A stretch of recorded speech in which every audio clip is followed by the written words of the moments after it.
singer he mau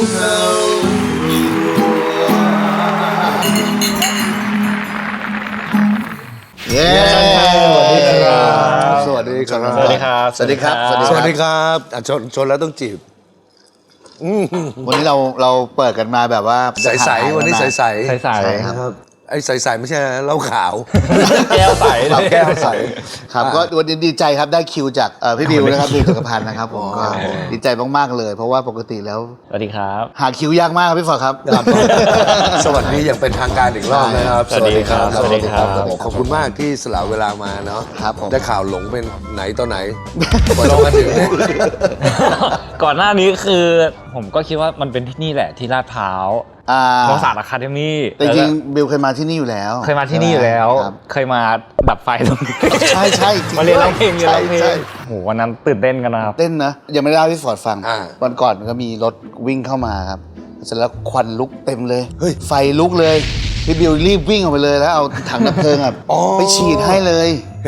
ห็นลงในโซเชียลอยู่ ใช่เป็นที่มาของพระเอกตัวจริงไงครับเนี่ยนะฮะเนี่ยออกวิ่งออกไปเองเลยอะไร ไฟ เงี้ย แรงใช่ แสดงว่าถูกกับไฟ คือถ้าไม่มีพี่บิววันนั้น ไม่น่าดีกว่า ไม่มีพี่บิววันนั้นรถลุกไปแล้วไหม้ไปแล้ว ซึ่งไม่ใช่ของทางพวกเรา ไม่ใช่ด้วยใครก็ไม่รู้ ของลูกค้าของคนอื่น ใครก็ไม่รู้แม่งอยูดีขับเข้ามาเฉยเลย คือเขาก็ถามเขาด้วยแหละเขาก็แบบเหมือนไม่ได้แบบมีความรู้เบื้องต้นเกี่ยวกับเครื่องยนต์ เครื่องยนต์ เนี่ย ครับ อยู่ดีๆ แบบควันก็ขึ้นมาเขาก็มาจอดเนี่ย ตกใจ ใช่แล้วก็แบบมาขอความช่วยเหลือจากเขาแล้วก็ยืนมองหน้ากันคุณพี่ทำยังไงดี สงสัยไม่เคยเอารถเข้าอู่หรือมั้งนั่นน่ะ สงสัยนะ แบบว่าอะไรแห้งสักอย่างอะนะพวก น่าจะ เครื่อง แต่ หรือ แบตเตอรี่น่าจะช็อต เออ แล้วก็แบบไฟท่วมไหม้คอนโซลอะไรเงี้ย โอ้โห ครับของบิวนี่ก็เป็นเรียกว่าเป็นดาราเจนใหม่ดีกว่านะเจนเนี้ยเจนปัจจุบันนี้อะไรเงี้ยแต่อย่างอยู่ในวงการก็ยุคนี้แต่ว่าอย่าง พี่ฟอร์ดกับครูบิ๊กเนี่ยก็ อันนี้เจนใหญ่ รุ่นเดือด อยู่มาสักพักแล้ว โอ้ย อะไรอย่างเงี้ยนะฮะ สักพัก ใช่มันก็เลยอยากจะรู้ว่าจริง ๆแล้วเนี่ยเอาเบื้องต้นเลยว่าวิธีการเข้าวงการของเจนแบบอย่างบิวหรือว่าอย่างของพี่ฟอร์ดของครูบิ๊กมันต่างกันไหมมันต่างกันยังไงอะไรอย่างเงี้ย เอาตั้งแต่เริ่มต้นเลยคือผมเข้าวงการแบบพวกโฆษณามาก่อนวิ่งแคสตั้งแต่อายุประมาณ 17 ก็คือแคสเองส่ง ใช่ งานเอง ใช่ครับวิ่งไปตามแคสตรงทาวน์อินทาวน์เนี่ยครับก็จริงแบบเปิดรับสมัครแบบเด็กหน้าใหม่ๆอะไรเงี้ย เวลาเปิดเขาส่งข่าวกันยังไงครับว่าที่นี่เปิดแล้วนะ เรา ที่นี่ รู้ เปิด ได้ แล้ว ไง นะ เรารู้ได้ไง ผ่านแบบโมเดลลิ่งกับเอเจนซี่เนี่ยครับเขาก็จะ เขาส่งข่าวมา ใช่ครับ หมายถึงว่าแสดงว่าบิวก็อยู่โมเดลลิ่งไหมครับ อยู่ครับ อ๋ออยู่โมด้วย คือ ใช่ เรามีโปรไฟล์อยู่ในโมเดลลิ่งอยู่ใช่ไหมครับ ใช่ครับก็ตั้งแต่เด็กๆตอนนั้นเลยแล้วก็วิ่งมาจนถึงอายุประมาณแบบ20 21อะไรเงี้ยได้งานบ้างไม่ได้งานบ้างอะไรเงี้ยก็ปกติเป็นเรื่องที่เกิดขึ้นปกติ แล้วก็ได้เล่น MV ตัวแรกเลยของพี่แพรวเนี่ยแหละ พี่แพรคนนี้กุลเหรอฮะ ใช่ครับ โอ้ แต่ว่าตอนนั้นต้องเด็กมากๆแน่เลย ต้องเปิดดูอ่ะ นานมากเดี๋ยวนะ ตอนนั้นอายุเท่าไหร่ฮะเอางี้ก่อน อายุประมาณ20เองฮะ 20ประมาณ 20 ใช่ ไม่ใช้คำว่านาน เจอ มา แล้ว ก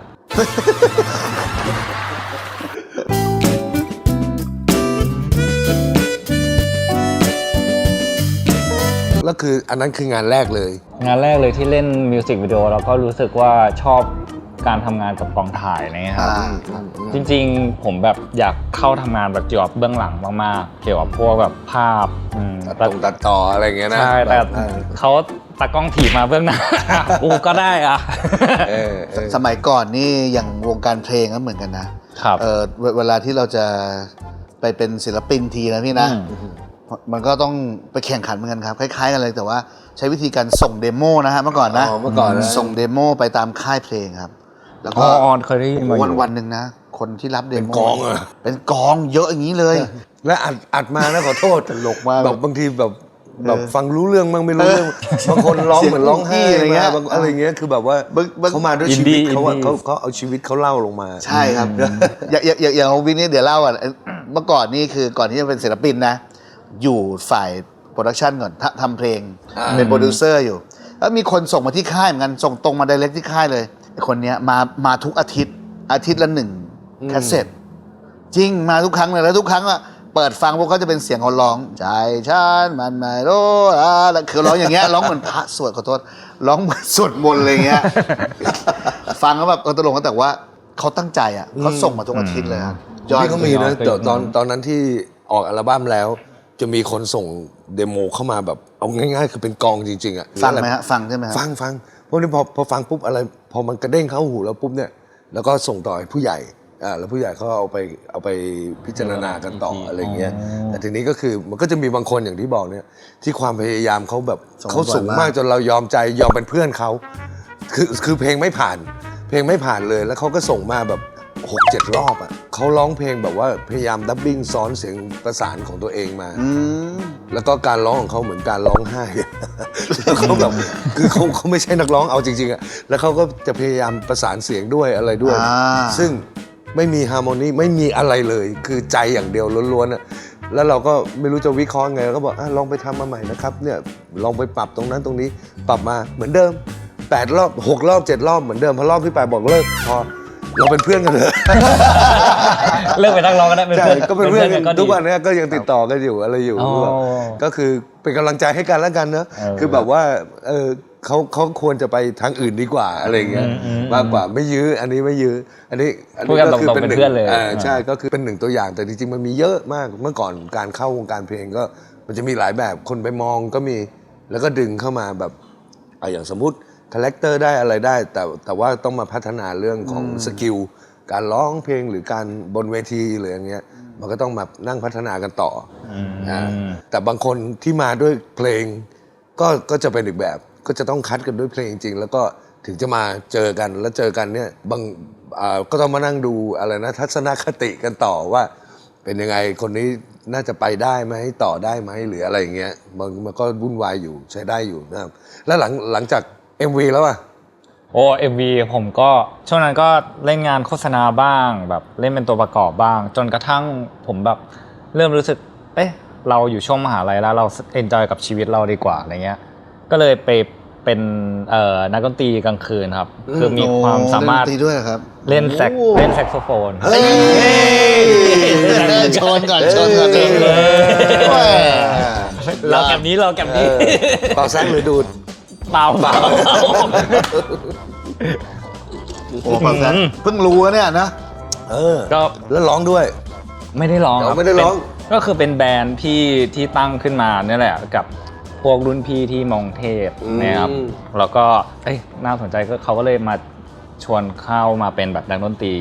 ก็เล่นเป็นแบ็กอัพแบบแซกโซโฟนนี่แหละครับ เล่นกลางคืนไหมครับเล่นแบบ เล่นกลางคืนครับเล่นกลางคืน ก็ผ่านชีวิตนักดนตรีกลางคืนมา ใช่ แบก เป้นั่งไปคือเล่น นั่งมอไซค์ไหม หลาย นั่งมอไซค์ไหม นั่งมอไซค์ค นั่ง รับ มอไซค์ไม่นั่งมอไซค์ไม่ได้ไม่ทัน ไม่ทัน วิ่งลอกไม่ทัน วิ่งลอกหลายที่อะครับ ผมเคยมาเล่นแถวพระจอมเกล้าอ่ะ อ่า ตรงเนี่ยโอ้โหรถ ลาดกระบังเหรอครับ รถใช่ครับ โอ้โห รถยังติด อื้อหือ แล้วแบบโอ้โหผมต้องนั่งวินอ่ะแบกเป้อะ ใช่ ไปเลยพี่เดี๋ยวไม่ ฝ ทั น น ตกนี่ตัวใครตัวมัน ส่วนใหญ่เพลงก็เล่นเป็นเพลงสไตล์แบบทั่วไปอะไรอย่างเงี้ยไหมครับ ใช่ครับ เป็นแบบโฟล์คป๊อปอินดี้อะไรประมาณนี้ แต่จริงๆอ่ะชอบแจ๊สครับรู้สึกแจ๊สแบบสนุกอ่ะ ข้อดีของแจ๊สมันคือมันมีกรอบของมัน แต่ว่า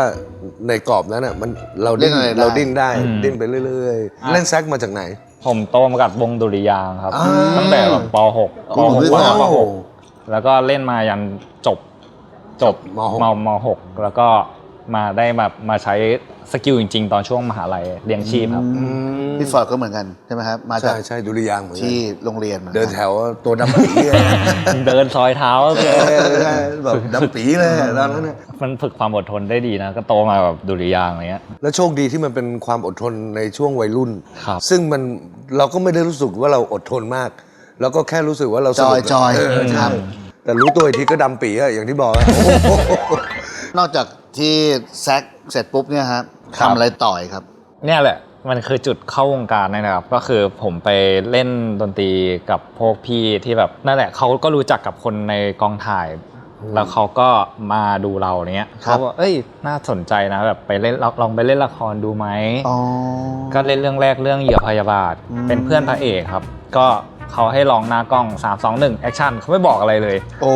ก็ให้เล่นเป็นตัวเองเป็นธรรมชาติไป ตอนนั้นพระเอกเป็น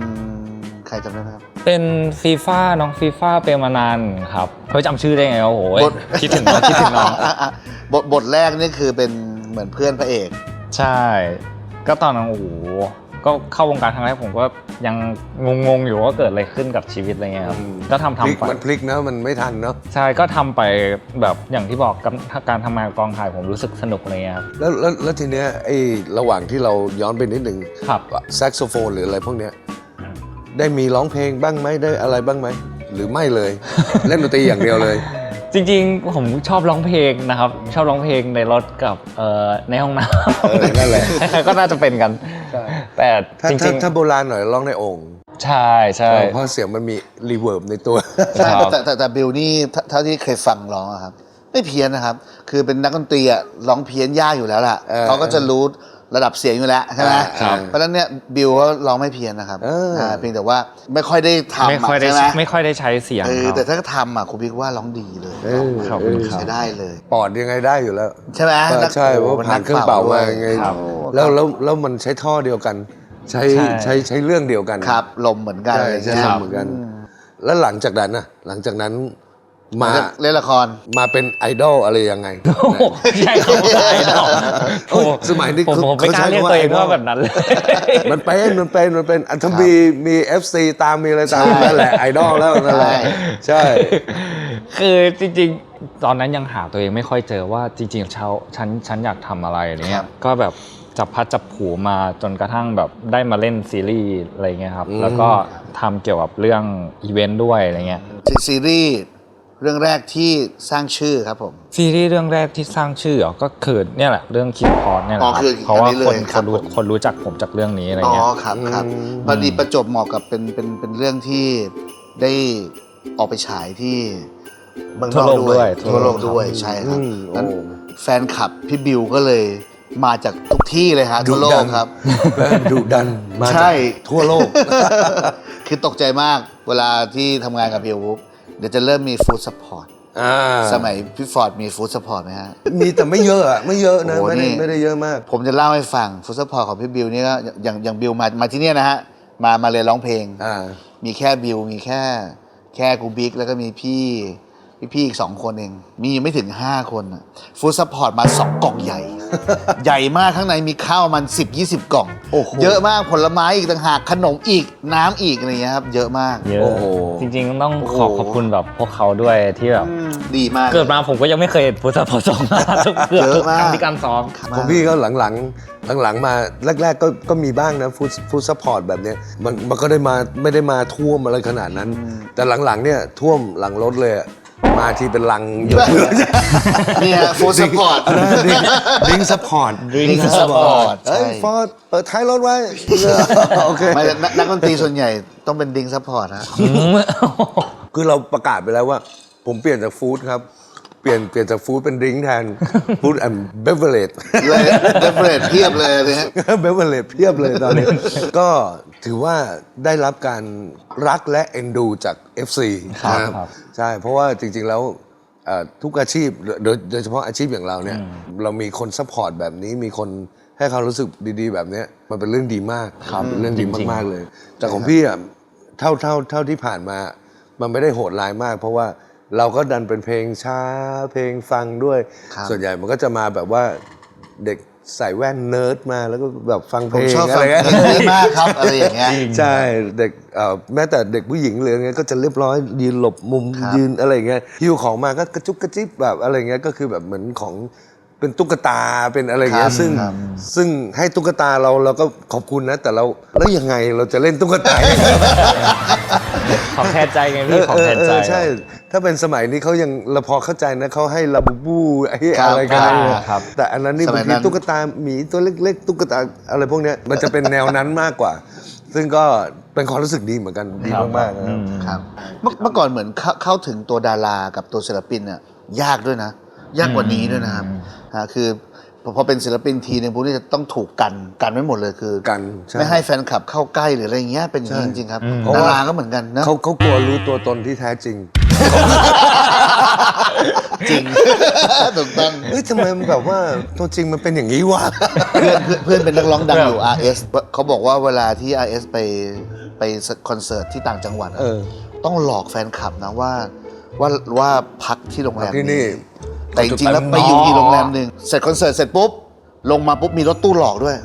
รถตู้คันนี้วิ่งออกไปก่อนแฟนคลับแม่งขี่มอเตอร์ไซค์ตาม ใช่ ตามรถตู้เลยตามไปถึงโรงแรมนี้ปุ๊บปรากฏอ้าวจริง ๆ แล้วเป็นอีกรถตู้หนึ่งครับไปอีกที่หนึ่งอย่างเงี้ยมีแม้กระทั่งเปิดประตูห้องพักเข้าไปปุ๊บมีแฟนคลับนอนรออยู่ในห้อง อันเนี้ยเป็นศิลปินดังด้วยศิลปินดังด้วย สองตาไอ้เนี่ยไอ้อะไรเขาเรียกอะไรนะ ตาแมว ตาแมว ครับ ส่องออกมาก็หน้าห้องอย่างเงี้ยก็มี โอ้มีใช่ไหมฮะ คือเอาง่ายพี่ต้องค่อยๆนึก เพราะว่าน้องบอกนานมากใช่ไหมของพี่นานมากคือแบบว่าจนลืมความรู้สึกพวกนั้นไปหมดแล้ว เพราะว่ามันผ่านมานานมากจริงๆครับแต่ว่าพอยิ่งพูดมันก็นึกภาพออกมาอย่างขี่มอเตอร์ไซค์ตามถึงโรงแรมเนี้ยมี ครับ แล้วก็ หลอก ไม่ถึงขั้นหลอก เพราะมีรถตู้คันเดียว ไม่รู้จะหลอกไงแต่รถตู้อะต้องทำใจว่ามีบุบบ้างมีอะไรบ้าง เพราะบางทีมีทุบ บุบเลย มี ฮะ ทุบมีอะไรเงี้ยมี ครับ บุ้งบุ้งบุ้งบุ้งบุ้งบุ้งบุ้งบอกโอ้ยอันนั้นดูเดือดหน่อยเพราะว่าก็จะเป็นออกแนวดูเดือด แต่ว่ามันจะเป็นเฉพาะช่วงที่พีคที่สุด ครับ ใช่แต่พอพ้นช่วงพีคไปแล้วก็อย่างที่บอกก็จะเหลือแฟนคลับที่แบบว่าเรียบร้อยจะไม่ค่อยมีอะไร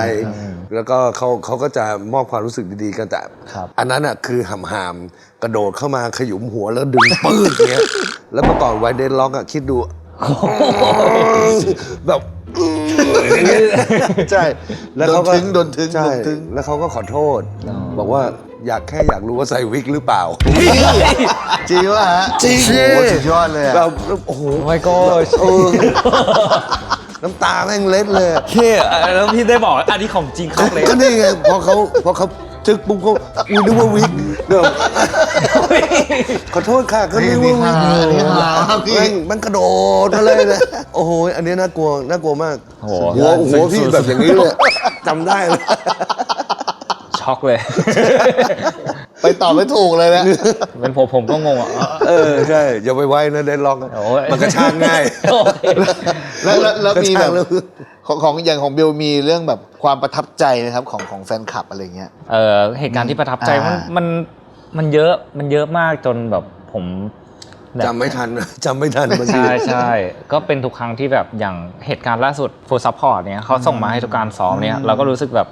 ขอบคุณแทนทีมงานขอบคุณแทนน้องๆที่ได้แบบ enjoy eating ด้วยกันอะไรอย่างเงี้ยครับ คือมันดีตรงที่ว่าเขาไม่ได้มาแบบว่ากล่องเดียวหรือว่า เขาเผื่อเขาแผ่ เขา คนอื่น เผื่อ ด้วยครับ รอบๆด้วย เผื่ เผื่ อ อ แผ่ อะไร ด้ ด้ ว วย ย ครับ ใช่ดีจังวันนี้มีไหม อันนี้น่าจะเป็นแค่ดี ไม่หรอกเขาอาจจะไปอยู่แถวอีกสาขาหนึ่งของ ตาม อาจ ที่ จะไปอยู่ตรงนู้น ใช่ ได้แผนที่เดียวกันไปตรงนู้นเลยทำไมไม่มาทีละ ป่าโน้นที่นู่นเป็นปีเลย มันแทบทุกครั้งเลยแล้วก็อย่างล่าสุดผมก็แบบจะมีแบบแฟนเบเนฟิตเดี๋ยวนี้ก็จะมีการแบบพูดคุยกันแล้วก็ถ่ายรูปด้วยกันอะไรเงี้ยเขาเรียกว่าเก็บเกี่ยวโมเมนต์ณปัจจุบันที่เขาเรียกกันแบบนี้นะฮะ แล้วก็แบบ จริงๆอ่ะชอบฟังเรื่องชีวิตของคนอื่นนะก็เหมือนแบบพอมาเจอแฟนคลับเขาก็จะเล่าอะไรที่แบบรู้สึกว่าเขาไม่สบายใจเขาแค่อยากหาคนรับฟังอะไรเงี้ย อัน แล้ นี้ ว หมาย ก็ ถึงว่าเจอตัว ใช่ครับ แล้วใช้เวลาแบบยังไงฮะแบ่งเวลานานไหมครับ ผมเคยเริ่มตั้งแต่10 โมงยันตี 4อะพี่ นี่ไงโอ้โหเขาเรียกแฟนเบนฟิตใช่ไหมฮะ ใช่ครับ ของคุณฟอร์ดเคยมีไหมครับแฟนเบนฟิตของผมมีนะทั้งคืนเลยแฟนเบนฟิต จริงเหรอยังไง กันยาว หมายถึงคุยเหรอ คุย แต่ดีก็ แต่ว่าเป็นโทรศัพท์นะ โทรศัพท์ สมัยนู้นต้องเป็นโทร ชี ศั วิ พ ต ท์ อะไรเงี้ย ใช่ เป็นโทรศัพท์ เจอตัวคงไม่ได้นะครับ ทั้งคืนนี้ ลำบาก แต่ ก็มีนะแบบเรื่องความรักอ่ะจนแต่ส่วนใหญ่อ่ะเวลาคนเขาจมอยู่ในความรักที่มันไม่อาจจะไม่สมหวังหรือว่ามีเขาเรียกมีปัญหาเขาจะลูป เขาจะลูปแบบว่าพอไปเรื่องนู้นเรื่องกลับมาเรื่องนี้อีกแล้ว แล้วก็เศร้าใหม่แล้วเราก็ดึงออกจนกระทั่งแป๊บเดียวเดี๋ยวกลับมาเรื่องนี้ใหม่อีกแล้วผ่านไป2 อาทิตย์เรื่องเดิมอีกแล้วแล้วก็ดึงออก พอถึงจุดหนึ่งก็บอกว่าผมพูดเรื่องนี้เหมือนเดิมเป๊ะเนี่ยมาประมาณ กี่ครั้งแล้ว แต่เขาก็รู้ กรุณาตื่นเถอะไม่งั้นเลิกพูดแล้วนะเรื่องนี้แบบไม่ไหวแล้ว อาจจะไม่ใช่เสิร์ฟอันนี้แค่เล่าให้ฟังว่ามันก็จะมีคนที่เขาแบบว่าเขาออกไม่ได้ก็มีอะไรอย่างเงี้ย แต่เจตนาเราดีเลย แต่ก็ดีนะ ถือว่าเขาก็แบบ เหมือนกับชื่นชมเรารักเรา ครับ ใช่ไหมฮะเขาถึงมาปรึกษาบิวอะไรอย่างเงี้ยเขาก็ แต่บางคนก็แบบให้กำลังใจมาแบบฉันยังซัพพอร์ตคุณอยู่นะฉันยังอยู่ตรงนี้กับคุณนะอะไรเงี้ยเราก็รู้สึกแบบ appreciate กับมันแบบชื่นชมกับเขาอะไรเงี้ย คือยุคนี้การแสดงออกของ FC นี่เขาชัดเจนอะสมัยก่อนยากนะที่จะเป็นก้อนกันยาวๆแบบเนี้ย ใช่ ก็อย่างของพี่เนี่ยยังเหลือกลุ่มแบบนี้อยู่แค่กลุ่มเดียว อยู่ประมาณสัก ครับ 10 กว่าคนเขาอยู่ในกลุ่มไลน์ด้วยกัน ซึ่งก็อายุอานามก็ไปถึงไหนกันหมดแล้ว มีลูกมีเต้ากันหมดแล้ว ใช่ ครับ มันก็เหมือนเป็นญาติกันไปแล้ว ครับ ถ้าลูกทุ่งก็ใช้คำว่าญาติเพลง ญาติเพลงอ๋อ ญาติเพลงก็คือเจอกันบ่อยยิ่งกว่าญาติอีก พอเล่าถึงเรื่องแฟนคลับที่กระจายอยู่หลาย ๆ ประเทศอย่างเงี้ย ค ค รั รับ บเขาเริ่มมายังไงครับคือหมายถึงว่าทำอะไรให้บิวประทับใจหรือว่าเขาเริ่มแสดงตัวตนยังไงว่านี่เขาแบบเป็นแฟนคลับของพี่บิวนะ จริง อย่า ๆ เย มันมีหลากหลายครับมีทั้งหน้างานแล้วก็ทางแบบผ่านสื่อออนไลน์ก็มีอะไรเงี้ย คือเรามีช่องของเราด้วยใช่ไหมครับ ใช่ค เป็ รั น บ อะไรครับไอจีหรือทุกอย่าง มีหมดครับก็มาจากทุก ติดตาม ทุก ครับ ช่องทางอะไรเงี้ยเขาก็จะแบบมาพิมพ์ให้กำลังใจแล้วก็อยากรู้เกี่ยวกับชีวิตเราอะไรเงี้ยเราก็แบบถ่ายรูปอะไรที่แบบให้เขาได้ชื่นชมอะไรเงี้ย เขาเรียกเสิร์ฟ เราต้องเสิร์ฟเสิร์ฟ FC นะค แต่ รับ ส่วนใหญ่ผมเสิร์ฟอะไรก็ไม่รู้ นั่นแหละคือเขาต้องการแบบนั้นแหละ ครับ เขาต้องการแบบว่า แค่อยากเห็น ตัว ว่า ตนอะ เรา ตัวตน เราเป็นยังไงครับ ใช่ อะไรที่บิวรู้สึกว่ามันทัชมากเลยมันทัชใจมาก ทัช เลย ใจมากเหรอจริงๆทุกๆที่ผมไปเนี่ยเขาก็จะทำแบบเขาเรียกว่าวิดีโอโปรเจกต์ให้อะไรเงี้ย อ๋อ ที่ผมเคยจัดคอนเสิร์ตครั้งล่าสุดเมื่อตอน ครับ วันเกิดอะไรเงี้ยผมไม่เคยรู้สึกว่าเขาเรียกว่าปิติอะพี่แม่งแบบไหลออกมาแบบเชี่ยนี่กูทรงงานหนักขนาดนี้ ตาซึมอะไรอย่างเงี้ยนะครับครับ ก็แบบ ดู มัน แล้ว ไม่ มัน รู้ ก็ ตั แบ ว บ เนอะ นะ เพราะว่า ใช่ ตอนทำงานเราก็คือโฟกัสอยู่กับงาน ครับ อยู่อะไรอย่างเงี้ย ใช่พอแบบเขาทำวิดีโอโปรเจกต์มาให้เราก็รู้สึกแบบชื่นชมว่าแบบสิ่งที่เราแบบเหนื่อยมาอะไรเงี้ยมันแบบคุ้มค่าแล้วอะไร โอ้ เงี้ยครับ ดีจังเลยครับ อันนั้นก็แบบเป็นโมเมนต์แบบประทับใจที่สุดอะไรเงี้ย แฟนคลับจากต่างประเทศนี่ประเทศไหนเยอะสุดครับ เยอะสุดเหรอ มัน มีประเทศอะไรที่ ผมไม่ได้นับเลย เอาเยอะสุดก่อนเยอะสุด เอางี้ดีกว่า มีคนต่างชาติประเทศไหนบ้างโอ้ก็จะมีอย่างที่บอกครับซีรีส์มันออนแอร์ทั่วโลกอะไรเงี้ยมันก็จะมีแบบจากหลากหลายประเทศแต่ที่แบบผ่านๆมาอะไรเงี้ยก็จะมีแบบเปรูบราซิล โอ้ เม็กซิโกจีน แล้วก็ โอ้ ทา ไป ง ถึง ฝั่ง อเมริกา ยุโรป ใต้เลย ยุโรปก็มีแบบยูเครนโปแลนด์ ครับ อินโดฟิลิปปินส์อะไรอย่างเงี้ยมีไหม อินโดมีครับอินโดมี มีประเทศ ฟิลิปปินส์ก็มี แปลกๆ เขาก็ชอบนะเขาก็ชอบ มัน เขาชอบดูหนังไทยนะ เหรอฮะ พวกทางอินโดพวกอะไรอย่างเงี้ยเขาก็ชอบอยู่เหมือนกันชอบซี มี รีส์ ประเทศที่แบบแปลกๆไหมครับแบบไม่เคยได้ยินชื่ออะไรครับมีไหม แปลกๆเหรอไม่เคยได้ยินชื่อ เช่น เหรอ เคปวูดอะไรอย่างเงี้ย อุซเบกิสถานเนี่ย อุซเบกิสถานมีนะ เฮ้ยจริงนะเนี่ย มี โอ้ ผ โห ม สุด เค ยอด ย เลย เห็น อะ อยู่ไม่รู้ว่าเขาไปเจอผมมาได้ยังไง โอ้ดีเลยอะ อย่างที่บอกมันออนแอร์ทั่วโลกมันก็จะมีแบบแฟนคลับจากหลากหลายเชื้อชาติมาแบบชื่นชอบเราก็รู้สึกว่าผมชอบนะได้เหมือนได้แลกเปลี่ยนวัฒนธรรมอะไรเงี้ยเราบางศัพท์ที่เราไม่เคยได้ยินเราได้ยินอะไรเงี้ย ครับ แล้วเราอ่านเองตอบเองไหมหรือมีแอดมิน อ๋อ ก็มีแอดมินตอบครับ แต่ว่าเวลามาคุยอ่ะผมจะคุยกันต่อหน้าอะไรเงี้ยมันรู้สึกว่ามันรีเลทมากกว่า ใช่เพราะว่าอย่างโซเชียลยิ่งโดยเฉพาะแบบคนมีแฟนคลับเยอะๆเนี่ยบางทีไม่ไหวนะบางที ใช่ ตาลายเหมือนกันนะ ตาลายเหมือนกั ต้อน ง นะ ค่อยๆต้องค่อยๆ ต้องมีคนช่วยเราอะ ต้อง นะครับ ช่วย เข้าใจเลยว่าแบบเวลาทำงานมันก็ต้องท ใช่ ำต้องโฟกัสงานมันจะมานั่งอ่านจะนั่ง หลายช่องทางด้วย ใ เดี๋ยวนี้นะครับ ใช่ครับ ผมก็ได้รับข้อความแบบ ครับ ได้รับข้อความให้กำลังใจแบบที่เขาส่งมาทุกวันคือผมก็อ่านนะแต่ว่าผมแบบไม่ได้เข้าไปตอบอะไรเงี้ยผมก็แค่อ่านอะไรที่แบบมันเป็นแบบพลังบวกให้กับตัวเองอะไรเงี้ย แล้วปัจจุบันนี่ทำอะไรอยู่บ้างครับตอนเนี้ยอัปเดตชีวิตปัจจุบันดีกว่า ทำหลายอย่างครับ อ่า ก็เดี๋ยวจะมีแฟนคอนทำให้แบบแฟนคลับคอนเน็กกับผมมากขึ้นอะไรเงี้ยรู้จักตัวตนผมมากขึ้นหลาย โอ้ ๆคน เมื่อไหร่ครับวันนี้เท่าไหร่ครับ ช่วงพฤศจิครับ29 โอ้โหต้อง เนี่ย เตรีย เดี๋ ม ยว ตัว นี้เขามี ลย คำว่าแฟนคอนเนาะ ครับ ครับคล้ายๆแฟนมีตแต่ว่าเป็นคอนเลย เป็น มี ค แบ อน บ เลย มีการแสดงให้ทุกคน ให้กินการดให้กินการดให้สนุกกันนะ โอ้ครับ ให้รู้สึกว่าเขาได้อะไรกลับไปบ้าง ก็ถือว่าการขอบคุณที่ดีที่สุดของเราคือการทำงาน ใช่หมายถึงเรา เองในฐานะ ทำงานให้ดีที่สุด ฐานะในทำงานในแบบบันเทิงสื่อบันเทิงอะไรเงี้ย อ่า แล้วก็ต้องมอบความบันเทิงให้กับผู้ชมด้วย ใช่ ที่ถามว่าตอนนี้ทำอะไรอยู่บ้างเพราะว่า รู้มาว่าจริงๆเราทำดีเจได้ด้วยครับพอดีไปงานกันมาวันก่อนแล้วก็เห็นพี่บิวขึ้นไปแบบ เล่นดีเจใช่ เป็น ไหม ดีเจใช่ครับ เขาเรียกอะไรนะโซนพลังเหลือ ยากนะ ผมมามีอยู่เครื่องนึงที่บ้านนะ แล้วเป็นไง ปัจจุบันนี้ยังใช้ไม่เป็นเลย ปัจจุบันนี้ใหม่เอี่ยมเหมือนเดิม ยังถูกต้องฮะ มีรอย ใจ ซุก เล มือไหมรอยนิดนึง มีแต่รอยฝุ่น รอย ก่อน รอยนิ้วมือไม่มี ใช้ยากนะใช้ยากครับ อยาก ใช่ อยาก ครับ อย่างที่บอกดีเจมันก็อยู่ขึ้นเกี่ยวกับมันก็คือดนตรีศาสตร์หนึ่งที่แบบใช้การรีมิกซ์ของเพลง การ แม mix ส กัน แมสซับ ครับ เพลงนั้นบีทนี้มารวมกันเลยมันก็ทำให้แบบสิ่งใหม่อะไรเงี้ย มันก็คือเหมือนใช้บีทอันเนี้ยวางบนอีกเพลงหนึ่งแล้ว ครับ ตั้งให้มันเท่ากันแล้วก็ไปด้วยกัน ใช่ครับ แล้วก็มิกซ์ใหม่มิกซ์ใหม่อ๋อมันเป็นวิธีมิกซ์อีกแบบ ถ้า แล้ เป็น วก็จะมีแบบหลากหลายแนวมากเลยครับมีทั้งแบบรีมิกซ์ของแบบที่ไทยแล้วก็ของแบบ EDM อะไรเงี้ยครับมันก็จะเป็นอีกหลายศาสตร์แขนงแตก แต่หมายถึงว่าไม่ได้รับงานตรงนี้โดยตรงหรือว่า อันนี้ หรืว่ามีฮะ อ๋อจริงๆผมทำเอาแค่สนุกครับ อ๋อ ยังไม่ได้เก่งถึงขนาดขั้นแบบ โอ้ย เพราะบางทีอย่างเมื่อก่อนมันแค่ต่อบีทเนาะแบบแค่แบบว่าดันบีทให้มันใกล้เคียงกันแล้วก็3-4 ไปปุ้ง ใช่ไหมครับ แล้วก็มันก็มาแบบสแครชบ้างอะไรบ้าง ใช่ มาจนถึงการแบบว่ามิกซ์ใหม่เอาบีทมาแล้วก็เอาเพลงเข้าไปครอบแล้วก็ เพื่ออีกหน่อยนะเผื่อทุกคนอยากจะได้ชมพี่บิวเป็นดีเจอะไรอย่างเงี้ยนะ รับจ็อบดีเจรับจ็อบดีเจด้วย นี่แล้วทำงานอยู่ในวงการอะไรแบบนี้ชอบแต่งเพลงบ้างไหมเคยแต่งไหม นี่แหละ เคยแต่งนะ ผมก็ตอนนี้ก็มีเพลงประมาณแบบ4-5 เพลงอะไรเงี้ยครับ ที่แต่งเอาไว้หรือว่าปล่อยมาแล้ว ปล่อยมาแล้วครับ อ๋อปล่อย เปิดมาแล้วด้วย เพลง ชอบแต่งเพลงช้าเร็ว จริงๆได้หลากหลายครับ ช่วงนี้ผมก็เล่นพวกเครื่องแซมเปิลที่มันแบบ make beat แบบแซมเปิลอะไร ครั เงี้ บ ย ครับ แล้วก็จริงๆผมอยากทำเพลงนะ แต่ไม่รู้ว่าคนจะฟังไหม ฟังอยู่แล้วปรึกษาพี่ฟอร์ดได้เลย โอ้ย คุณบิ๊กได้เลย มี FC support แบบเนี้ยมันเป็นเรื่องง่ายกว่าด้วยแล้วยิ่งถ้าเราทำแล้วก็เราตั้งใจนะ ผมอาจจะร้องแบบเสียงสดบนที่เรา โอ้ยมันอยู่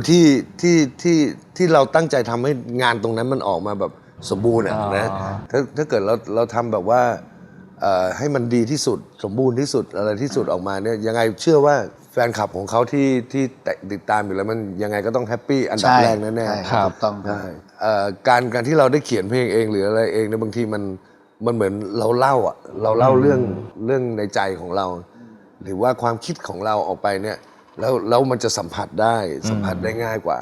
เดี๋ยวนี้ที่เขาใช้แบบวิธีง่าย ๆ กว่านั้นอะไรอย่างเงี้ยเยอะ ครับ แต่ว่าถ้าเกิดสมมุติว่ามันออกมาจากตัวเราเองเนี่ย ดีที่สุด ดีที่ ดีที่สุ สุ ด ดใช่ ก็คือแบบ ลุย เป็นตัวของตัวเองดีที่สุด ไหนๆก็โซนขนาดนี้แล้วก็เนี่ยทำเพลงจริงๆนะแบบเป็นดีเจยังได้เลยทำเพลงแนวดีเจอย่าง ใช่ เงี้ยนะ ใช่ EDM อะไรอย่างเงี้ยนะ ใช่ ชอบ เพราะมันจะมีแบบท่อนบางทีอย่างเราฟังของต่างประเทศอะไรเงี้ยขึ้นมาเหมือนเพลงช้าเลยนะเพราะ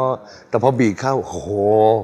มันเลย มันเลย แต่ว่ายังอยู่ในเมโลดี้ที่ ด้วยเพลง ใช่ ยุคสมัยนี้ก็แบบเปลี่ยนไปเรื่อยๆได้แล้ว ใช่ ครับ แต่ว่าพวกเพลงพวกเนี้ยมันเขาเรียกอะไรอย่าง EDM หรือ Trance หรือ Dance หรืออะไรพวกเนี้ยมันลากมันก็มาจากสมัยก่อนเหมือนเดิมอะแบบบีทมันก็ประมาณเนี้ย ครับ เปลี่ยนไปในเรื่องของซาวด์มากกว่า เพราะยังไงก็ตามคนมันต้องการเต้นอยู่ ใช่ เป็นการระบายความเครียดที่ดีที่สุด ใช่ใช่ใช่ เต้น เอาไปเปิด เต้น แถวสวนลุมนะ ได้ในระเบียบได้ในระเบียบ ใช่ วันนี้ก็มีเมนูแล้วเนี่ย อ่ะ มีเมนูมาต้อนรับพี่บิวด้วยวันเนี้ย ใช่ เพราะว่า จ เห็น ริงๆ ว่า มันไม่ได้เป็นที่นั่งคุยกับครูบิ๊กอะไรกัน ครับ อย่างเงี้ยนะครับ เมนูที่พูดถึงเนี่ยคือกับแกล้ม กับแกล้ม แกล้มวันนี้มีกับแกล้ม กับ มา แกล้มมากกว่า พอดีเห็นว่าinternational ไง มีแฟนคลับเราก็เลยมีเมนู อาหารเสฉวน จีนนิดหนึ่งใช่ ภัตตาคาร เดี๋ยวไปดูกันครับ ปกติก็รายการนี้อาหารก็ เข้า จะ ค เป็น รัว สไตล์แบบ กับแก้มนิดนึงครับพี่บิวครับ โอเค วันนี้พอดีว่าก็มีพวกหมูปิ้งฮะไก่อะไรเงี้ยครับ ปิ้ง ก็เลยจะเอามาทำเป็นรวน เป็ แล้ว น ก็ อาหารชาติไหนฮะ หม่าล่าครับ หม่าล่าก็ต้อง ครัวหม่าล่า จงกัวแน่นอน ใช่แต่ว่าครั้นี้ก็อาจจะมาช่วยกัน เอาออกจากไม้ก่อนฮะ ได้ครับขออนุญาตนะครับ เลยครับเชิญครับ โอ้ตั้งแต่กี่โมงอะพี่ ใครบอกตั้งแต่กี่โมง ตั้งแต่วันไหนต่างหาก โอ้โห โอ้อยู่ในตู้เย็นครับ โอ้ย ได้ไหมฮะ รุนแรง ไหวไหมฮะ เดี๋ยวนะ ทำแบบง่ายๆครับ ของอยู่ในตู้เย็น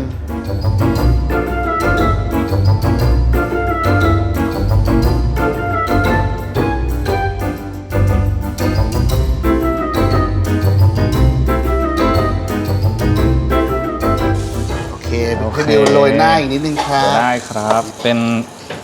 ง่าย เสร็จ ๆเรียบร้อย พร้อม พร้อมรับประทาน เสร็จ ชุน โอเค ตะกล้องชุน พี่ใส่แอมเบียนมาอย่างนี้นะ ถ่ายถ่ายฟอร์ดหน่อย